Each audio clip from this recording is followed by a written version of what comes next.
Hello, hello, hello. Maayong hapon mga kahigalang misis diya. Nalang ko i-share about sa relationship bitaw. Yun sa pag-start, hantod pag-end sa inyong relationship. Sa dalaga pa mo gulitawo, di ba? Naikanta nag-ingon nga, pasulyap-sulyap ka kunwari, patingin-tingin sa akin, di maintindihan ang ibig mong sabihin. Kung may pag-ibig ka, ipagtapat mo na sa akin, agad naman kitang sasagutin. Kanya sila na, gikasal na dayon. Ang team song din, ikaw ang bigay ng may kapal, tugon sa aking dasal. Unya, sa ilang pag-ipon, na mo gina yung mga kabilinggan sa kinabuhi, mag-away mga gid mo.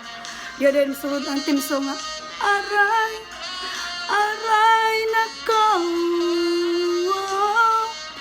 kay sakit naman ang ginawa mo.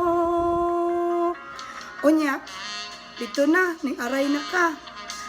Unya kay kani pong sa una nimo nga na batan-on pa kay kana man nagpahipi nimo. Mao niyang team song sa imo nga.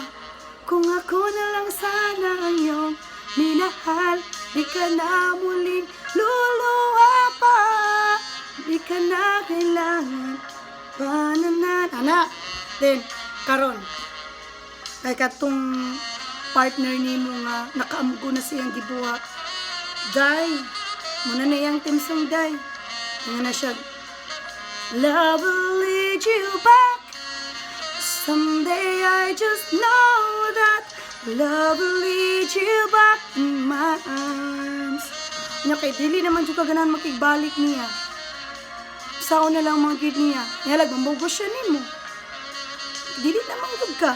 So, sa dapli, nagpahipi na lang siya, gingon na lang siya, paminsan-minsan, naaalala pa rin kita. Char, mo na, kung kamo, enter mo sa ka relationship, make sure na pinampuan nimo, pinangayo nimo sa Ginoo. Diba? Ampo lang gyud jay. Sa pinaka the best. Thank you. Happy listening and God bless.